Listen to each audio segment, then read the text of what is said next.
வணக்கம். 15 ஆண்டுகளுக்கு முன்பாக டாக்டர் கலைஞர் அவர்கள் முதல்வராக இருந்தபோது சினிமா சார்ந்த தொழிலாளர்களின் வளர்ச்சிக்காக, முன்னேற்றத்திற்காக, எதிர்காலத்திற்காக சென்னையிலிருந்து ஒரு 50 கிலோமீட்டர் தள்ளி இருக்கும் பையனூர் என்கின்ற கிராமத்தில் 100 ஏக்கர் கொடுத்தார். அன்று சொல்லியது போலவே இன்றும் அவர்களுக்கு நாங்கள் நன்றி கூறுகிறோம். இதற்கு நடுவில் சினிமா சார்ந்த சங்கங்களின் நிர்வாகங்கள் மாறுகின்றன, தொழிலாளர்கள் மாறுகிறார்கள் என்கின்ற காரணத்தினால் 3 முறைக்கு ஒரு முறை புதுப்பிக்கப்பட வேண்டிய அந்த 3 ஆண்டுகளுக்கு ஒரு முறை புதுப்பிக்கப்பட வேண்டிய அந்த இடம் சற்று கவனக்குறைவால் விடப்பட்டது. இப்பொழுது இருக்கின்ற எல்லா நிர்வாகங்களும் சேர்ந்து அதை புதுப்பிக்க வேண்டுமாறு தமிழக முதலமைச்சரிடம் வேண்டுகோள் வைத்தோம். அவர் மிகவும் தாயன்போடும் மிக அக்கறையோடும் அந்த வேண்டுகோளை பரிசீலித்து துணை முதலமைச்சர் உதவியோடு அந்த ஆணையை இன்று எங்களுக்கு கொடுத்திருக்கிறார். இதன் காரணமாக பல சினிமா சார்ந்த தொழிலாளர்கள், பல நலிந்த நடிகர்கள் பயன்பெறப் போகிறார்கள். அது மட்டுமல்லாமல் ஸ்ரீபெரும்புத்தூரில் அமைக்கவிருக்கும் 150 ஏக்கரில் அமையப்பெறவிருக்கும் நவீன தொழில்நுட்பத்தோடு செயல்பட போகும் அந்த திரை ஸ்டுடியோவிற்கும் அவருக்கு எங்களுடைய நன்றிகளை தெரிவித்துக் கொள்கிறோம். என்றும் சினிமா துறை மேல் ஒரு பாசமும் அக்கறையும் வைத்திருக்கும் தமிழக முதலமைச்சர் அவர்களுக்கும் துணை முதலமைச்சர் அவர்களுக்கும் இந்த ஒரு காரியத்தை, இந்த ஒரு ஆணையை பிறப்பிக்க பாடுபட்ட அரசு அதிகாரிகள், அமைச்சரவர்கள் எல்லோருக்கும் தென்னிந்திய நடிகர் சங்கத்தின் சார்பாக மிக்க நன்றி. எத்தனை பேர் இதுல மொத்தமா பயன்படுவாங்க? ஆமா, 5 சங்கங்கள் இருக்கு. இப்போ வந்து ஒரு 35,000 பேர் இருக்கும். 50,000 பேர் இதுகள் அவங்களுடைய குடும்பங்கள் அப்படின்னு அவங்களோட சேர்த்து பாத்தீங்கன்னா எப்படி ஒரு 1,00,000 பேர் பயன்பெறுவாங்க. ஒவ்வொரு மெம்பருக்கும் ஒரு 4 பேருன்னு வச்சுட்டா கூட 1,00,000 பேர் அதுல பயன்படுவாங்க. இப்ப இதை நீங்க ஸ்டார்ட் பண்ணிடுவீங்க. ஏற்கனவே நீங்க சொன்ன மாதிரி ஒவ்வொரு முறையும் கவனக்குறைவால ஆமா. இல்ல இப்போ இந்த ஒர்க்க ஸ்டார்ட் பண்ணுவீங்க. இல்ல இப்ப இந்த மன அழுத்தம் இப்பதான் தெரியறதுனால இப்போ வந்து துணை முதலமைச்சர்கிட்ட எல்லாருமே நிர்வாகிகள் எல்லாருமே இப்ப உத்தரவாதம் கொடுத்து தான் வந்திருக்கோம். உடனடியாக அனைத்து சங்கங்களும் உட்கார்ந்து பேசி அவரே கூப்பிட்டு அடிக்கல் நாட்டு விழா நடத்தணும்னு அண்ணன் வந்து கோரிக்கை பேசியிருக்காங்க.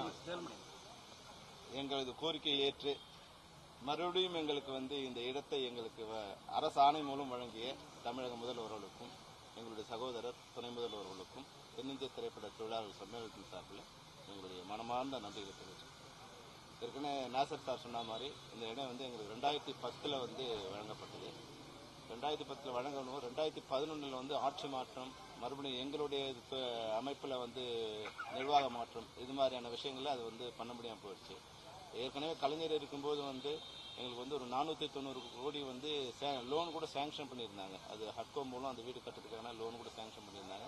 ஆனால் அந்த ஆட்சி மாற்றத்தால் வரும்போது அடுத்த ஆட்சி வந்தபோது எங்களால் வந்து அது லோன் கேன்சல் ஆகிடுச்சு. அதை அப்டேட் பண்ண முடியல. அதுக்கப்புறம் வந்து பல்வேறு ஆட்சி நிகழ்ந்தால் கூட வந்து கொரோனா சமயம் வந்ததால் அதை மறுபடியும் எங்களால் ஒன்றிணைக்க முடியல. நாங்கள் வந்து கடந்த ஒரு வருடம் முன்னாடி துணை முதல்வரை நாங்கள் நேரடியாக சந்தித்து எங்களோட கோரிக்கை நாங்கள் கொடுத்தோம். ஏன்னா வந்து நேரடியாக வந்து எங்ககிட்ட வந்து 30,000 தொழிலாளர்கள் வந்து நடிகர் சங்கத்திலும் தென்னிந்திய திரைப்பட தொழிலாளர் சம்மேளனத்திலும் அதுபோல் தயாரிப்பாளர்களையும் 30,000 பேர் வந்து இருக்காங்க. இவங்களுக்கு வந்து 25,000 பேர் வந்து இங்கே சென்னையில் வந்து சொந்த வீடு இல்லாமல் இருக்காங்க. ஏறக்குறைய இன்னைக்கு வந்து எங்களுடைய தொழிலாளர்கள் எல்லாரும் எங்கே இருக்காங்கன்னா திருவள்ளூர், செங்கல்பட்டு, அது மாதிரி வந்து சென்னையிலேருந்து 50 கிலோமீட்டர் தூரம் போயிட்டாங்க. அவங்களால வந்து சென்னையில் வந்து வாடகை கொடுத்து அது வீட்டை வாடகை கொடுத்து வாழ முடியாத ஒரு சூழ்நிலை இருக்கிறதா எல்லாரும் வெளியே போயிட்டாங்க. அப்போ சொந்த வீடுங்கிறது ஒரு கனவாகவே இருக்குது. ஏறக்குறைய வந்து 100 ஆண்டுகள் ஆன பிறகு கூட வந்து திரைப்பட தொழிலாளர்கள் வந்து ஒரு கனவாகவே இருக்குது. அந்த கனவை நிறைவேற்றணும் வந்து நாங்கள் கேட்டபோது முதல்ல கொடுத்தாங்க. அது வந்து நாங்கள் என்ன நினச்சிட்டோம்னா எங்களுக்கு கொடுத்த இடம் தானே, அதனால மெதுவாக கட்டிக்கலாம்னு நினச்சிட்டோம். ஆனால் அதை கட்ட ஆரம்பிக்கலாம் நாங்கள் போகும்போது தான் வந்து அதில் வந்து ஒரு விதி இருக்குது. 3 ஆண்டுகளுக்குள் அந்த அது பணி தொடங்கப்பட வேண்டும் ஒரு விதி இருக்குது. 2010 கொடுத்து 2018 தான் நாங்கள் வேலையை தொடங்க ஆரம்பித்தோம். அதுக்கப்புறம் அந்த வேலை அப்படியே நின்று போச்சு. அப்போ தான் வந்து அது எங்களுக்கு தெரிஞ்சது. மறுபடியும் நாங்கள் எல்லாரும் ஒன்று சேர்ந்து நாசர் சாரும் மறுபடியும் அது உண்மையாக வந்து பூச்சமுருகன் சாருக்கு நாங்கள் வந்து எல்லாரும் சார்பும் நன்றி தெரிவிச்சுக்கோம். ஏன்னா வந்து அவர் பக்கத்தில் இருக்கிறதால அடிக்கடி எங்களுடைய கோரிக்கையை வந்து அவங்களுக்கு தெரிவித்து அதை இன்னைக்கு நிறைவேற்ற ஒரு காரணமாக இருந்தார். இப்போ எங்களை வந்து நீங்கள் கேட்ட மாதிரி வந்து இப்போ 50 ஏக்கர் வந்து திரைப்பட தொழிலாளர் குடியிருப்புக்காகவும் 15 ஏக்கர் வந்து பொது பயன்பாட்டுக்காகவும், அதாவது வந்து ஸ்டுடியோ மாதிரி இது கட்டுறதுக்காகவும் அது வந்து அரசாணை முதல்ல வழங்கப்பட்டது. அப்போ கலைஞர் இருக்கும்போதே வந்து அதுக்கு வந்து ஒரு ஃப்ளோர் ஓபன் பண்றதுக்கு அவர் தான் அடிக்கல் நாட்டினாரு. அது நாங்கள் கட்டி முடிக்கிறதுக்குள்ள அவர் வந்து காலமாயிட்டாரு. இன்னைக்கு வந்து அங்கே 2 ஃப்ளோர் கட்டியிருக்கோம். அது மட்டும் இல்லாமல் 1000 தொழிலாளர்கள் உடனடியாக வந்து அங்கே வீடு கட்டுறதுக்கு உண்டான எல்லாமே பணம் கட்டி எல்லாமே ரெடியாக இருக்காங்க. இந்த அரசாணை இல்லாததால தள்ளிட்டே வந்தது. இப்போ நம்ம வந்து டெப்டி சிஎம் கிட்ட வந்து எங்களுடைய கோரிக்கை கொடுத்துருக்கோம். நாங்கள் ரெடியாக இருக்கோம் சார். வித்தின் மந்த்துக்குள்ளே நீங்கள் எங்களுக்கு ஒரு டேட் தர்றோம். நாங்கள் வந்து அதில் வீடு கட்ட தயாராக இருக்கோம். எங்களுக்கு குறைந்தபட்சம் வந்து 6000லேருந்து 9000 குடியிருப்புகள் அதில் கட்ட முடியும். அதில் இருக்கு. எங்கிட்ட 25,000 பேர் இருக்காங்க. ஆனால் இப்போ வந்து 3000 பேர் வந்து உடனே பணம் வீடு கட்டுறதுக்காக வந்து அப்ரோச் பண்ணியிருக்காங்க. அதில் 1000 பேர் பணம் கட்டியிருக்காங்க. அவர்கள் மூலம் ஏற்கனவே இருக்கிற கூட்டுறவு சொசைட்டி மூலம் அந்த வீடை வந்து கட்டுறதுக்கு நாங்கள் தயாராக இருக்கோம். இந்த முறை வந்து எங்களுக்கு வந்து என்ன அது காணாம போன முயல் தான் வந்து வேல்யூ உள்ள முயல்ங்கிற மாதிரி எங்கள் கையில் இருந்தபோது அதனுடைய வேல்யூ எங்களுக்கு தெரியல. அது என் கை விட்டு போன போது அது மறுபடியும் எங்களுக்கு வருமா இல்லையாங்கிறதுக்கு வந்து நாங்கள் ஏறக்குறைய ஒரு இந்த 365 நாள் நாங்கள் உண்மையிலேயே எங்கள் எல்லாருக்கும் தூக்கம் இல்லாமல் போயிடுச்சு. ஏன்னா அது மறுபடியும் ஒரு 100 ஏக்கர் இடத்த வந்து சென்னையில் இருக்கிற சரௌண்டிங்கில் வாங்குறதுங்கிறது கனவே போயிடும். யாராலும் வாங்க முடியாதுங்கிற நிலை இருந்தது. அதனால வந்து அழுத்தம் மேலே அழுத்தம் கொடுத்துட்டே இருந்தோம். அதில் பல்வேறு சிக்கல்கள் இருந்தது. அதையெல்லாம் சரி பண்ணி கொஞ்சம் கொஞ்சமாக வந்து சரி பண்ணி அதை இன்னைக்கு வந்து எங்கள்கிட்ட ஒப்படைச்சிருக்காங்க. மறுபடியும் எங்களுடைய இதயத்திலிருந்து ஏறக்குறைய 25,000 திரைப்பட தொழிலாளர்கள் இதயத்திலிருந்தும் 3000 நடிகர் சங்க உறுப்பினர்கள் இதயத்திலிருந்தும் 1500 திரைப்பட தயாரிப்பாளர்கள் இதயத்திலிருந்தும் 3000 வந்து சின்ன திரைப்பட கலைஞர்கள் இதயத்திலிருந்தும் நாங்கள் ஏறக்குறைய 40,000 பேருடைய இதயத்தில் அவர் வந்து பால் வார்த்திருக்காரு. அவங்களுக்கு என்னுடைய மனமார்ந்த நன்றியை தெரிவித்து இப்ப இந்த 3 வருஷம்ன்றது இப்ப எப்ப வேணாலும் கட்டிக்கலான்ற ரிலாக்ஸேஷன் இந்த 3 வருஷத்துக்குள்ள கட்டணும். இப்போ ஆமா அந்த எப்ப அரசாணைங்கிறது வந்து 3 வருஷத்துக்குள்ள கட்டணுங்கிறது தான் விதி. அந்த 3 வருஷத்துக்குள்ள கட்டு அது 3 வருஷத்துக்குள்ள கட்டணுங்கிறது தான் சார் விதி. அரசு வந்து ஒரு இடத்த வந்து கொடுக்கும்போது எங்களுக்கு மட்டும் இல்ல எந்த பயனாளிக்கும் அந்த இடத்த வந்து மாதிரி கொடுத்தாங்கன்னா 3 வருடத்துக்குள்ள அது எந்த பயனுக்காக கொடுத்தாங்களோ அதை வந்து தொடங்கப்பட்டிருக்க வேண்டுங்கிறது தான் விதி. அதனால வந்து நாங்க இந்த முறை உடனடியாக தொடங்குறதுக்கு நாங்கள் தயாராக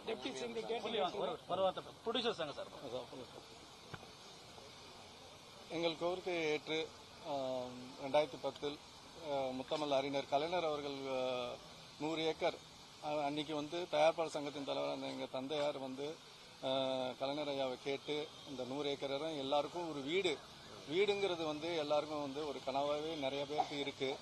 அந்த சினிமா துறையை சேர்ந்தவர்களுக்கு வீடு வேணுங்கிறத வந்து அன்னைக்கு கேட்டு வாங்கி கொடுத்தாங்க. அது சொன்ன மாதிரி சில காரணங்களால அதை வீடு தொடங்குறதுக்கு முடியல. அது காலாவதி ஆகிடுச்சு. அதை ஒரு ரெனுவல் பண்ண சொல்லி நம்ம எல்லாரும் கேட்டுகிட்டே தான் இருந்தோம். போன அரசாங்கத்திட்ட எல்லாரையும் கேட்டுட்டு இருந்தோம். அது வந்து கிடப்பிலே தான் இருந்தது.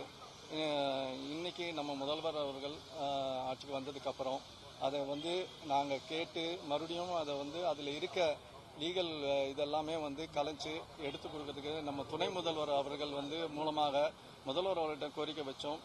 அவங்களும் இதை வந்து பரிசீலித்து எல்லாத்தையும் சரி செஞ்சு இன்னைக்கு வந்து அந்த அரசாணையை கொடுத்துருக்காங்க எங்களுக்கு.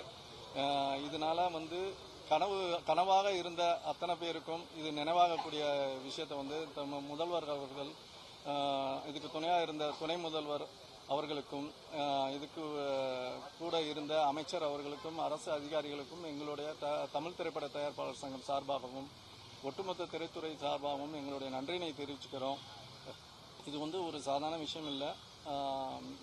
மிகப்பெரிய ஒரு விஷயத்தை வந்து நம்ம முதல்வர் அவர்கள் எங்களுடைய சிரமத்தையும் இன்னைக்கு இருக்கிற திரைத்துறையில சேர்ந்த அத்தனையோட பேருடைய வாழ்வாதாரத்தையும் வந்து காப்பாற்றியிருக்காரு. அதுக்காக மறுபடியும் நன்றியை தெரிவிச்சுக்கிறோம். மன்னிக்கணும், ஒரு விஷயத்தை நாங்கள் மறந்துட்டோம். ஏன்னா நன்றி மறந்தா அது வந்து மிகப்பெரிய தவறுன்னு இருக்கும். இந்த எங்களுடைய கனவுக்கு வந்து முதல்ல காரணமாக இருந்தது குகநாதன் சார் தான். விசி குகநாதன் சார் தான் வந்து இதை காரணமாக இருந்து ஆரம்பிச்சாங்க. அதுக்கப்புறம் அதை வந்து எக்ஸிக்யூட் பண்ணி அதை நடைமுறை கொண்டு வந்தது மறைந்த எங்களுடைய இயக்குனர் வந்து திரு ராமநாதன் அவர்கள் தான். இவங்க 2 பேரோட முயற்சியில தான் வந்து முதல்ல இது எங்களுக்கு கிடைச்சது. அதுக்கப்புறமா வந்து இன்னைக்கு எங்களுக்கு கிடைச்சது வந்து திரு பூச்சி முருகன் அவர்களாலையும் திரு முரளி ராமசாமி அவர்களாலையும். அப்பாவை ஆரம்பிச்சு வச்சதை இன்னைக்கு வந்து மகன் வந்து எங்களுக்கு அந்த உதவி கூட இருந்து 15 வருஷம் கழிச்சு கூட பண்ணியிருக்காரு. அது மட்டும் இல்லாமல் நாங்கள் உடனே தயாராக இருக்கிறதுக்கு காரணம் வந்து நாங்கள் வந்து நடிகர்கள்கிட்ட தயாரிப்பாளர்கிட்ட வந்து ஒரு வேண்டுகோள் கொடுத்துருந்தோம். அதாவது வந்து தொழிலாளர்களுக்கு அதாவது வீடே இல்லாத தொழிலாளர் வீடு கட்டுறதுக்கு நீங்கள் உதவி பண்ணணும். எங்களுடைய கோரிக்கையை ஏற்று வந்து விஜய் சேதுபதி வந்து 1.25 கோடி ரூபாய் எங்களுக்கு வந்து 1,30,00,000 ரூபாய் வந்து எங்களுக்கு நன்கொடையா கொடுத்திருக்காரு. அதனால முதல்ல கட்டுற அந்த கட்டடம் வந்து விஜய் சேதுபதி டவருங்கிற டவர்ல தான் நாங்கள் முதல்ல கட்டடம் கட்ட போறோம். அதுதான் வந்து அந்த குடியிருப்புல வர தொழிலாளருக்கான முன்பணத்திற்காக ஒரு தொழிலாளருக்கு 50,000 ரூபாய் வீதம் வந்து 1,30,00,000 ரூபாய் வந்து ஏற்கனவே வந்து ஒரு வருஷத்துக்கு முன்னாடியே அவர் டொனேட் பண்ணி வச்சிருக்காரு. எப்ப கட்டினாலும் முதல் கட்டடம் அவருடைய பேராலே தொடங்கப்படும். அது விரைவில் வந்து சிஎம் சார்கிட்ட வந்து அந்த டேட்டு கேட்டு டெப்டி சிஎம் டேட் கேட்டுக்கும் அவங்க வந்து அதை தொடங்கி வைக்கணுங்கிறது தான் எங்களுடைய வேண்டுகோள். நன்றி, வணக்கம்.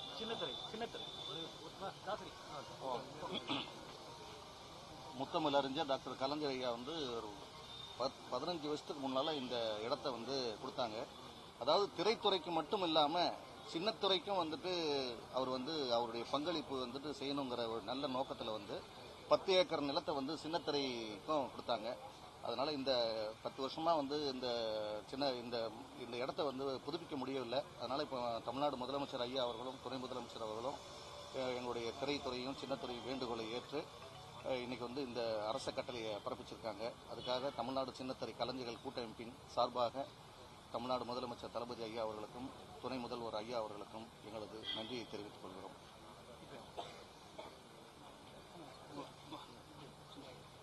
ஒட்டுமொத்தமாக சினிமா துறையில் இருக்கக்கூடிய நடிகர்கள் மட்டுமல்லாது தயாரிப்பாளர்கள் மற்றும் நடிகர்கள், தொழில்நுட்ப கலைஞர்கள், இப்படி அனைவருக்காகவும் முத்தமிழ் அறிஞர் டாக்டர் கலைஞர் அவர்களால் துவங்கப்பட்ட இந்த திட்டம் இடைப்பட்ட காலங்களில் தடைபட்டிருந்த நிலையில் அதை முதல்வருடைய கவனத்திற்கு எடுத்துச் சென்று துணை முதல்வர் அவர்கள் உடனடியாக இதற்கான ஆக்கப்பூர்வமான வேலைகளை செய்து இன்றைக்கு அனைத்து சங்க நிர்வாகிகளையும் அழைத்து அரசாணையை எங்களுக்கு வழங்கிய இந்த தருணம் என்பது ஒட்டுமொத்த திரையுலகம் என்றைக்கும் இந்த அரசுக்கும் மாண்புமிகு தமிழக முதல்வருக்கும் மாண்புமிகு தமிழக துணை முதல்வர் அவர்களுக்கும் என்றைக்கும் கடமைப்பட்டிருப்போம் என்பதை இந்த நேரத்தில் நன்றியோடு தெரிவித்துக் கொண்டு எனது பிறந்த நாளாகிய இன்றைக்கு இப்படி ஒரு மகத்துவமான ஒரு திட்டத்தை அறிவித்த மாண்புமிகு துணை முதல்வர் அவர்களுக்கு என்னுடைய மனப்பூர்வமான நன்றியை நான் தெரிவிச்சுக்கிறேன். அதே துணை முதல்வர் அவர்கள் அனைத்து சங்க நிர்வாகியோடு சேர்ந்து இந்த அரசாணையை கொடுத்த பொழுது உடனடியாக துவங்குங்கள், நான் வந்து அதில் துவக்கி வைக்கிறேன் என்ற உத்தரவாதத்தையும் எங்களுக்கு வழங்கியிருக்கிறார். இந்த மகிழ்ச்சியான தருணத்தில் ஒட்டுமொத்த துறையுலகம் மிக மகிழ்ச்சியாக இருக்கிறோம். ஒட்டுமொத்த தொழில்நுட்ப கலைஞர்கள் அனைத்து சங்கத்தின் சார்பாக நெஞ்சார்ந்த நன்றிகளை அரசுக்கும் மாண்புமிகு முதல்வர் அவர்களுக்கும் துணை முதல்வருக்கும் நன்றியோடு தெரிவிச்சுக்கிறோம். ரொம்ப நன்றி, வணக்கம்.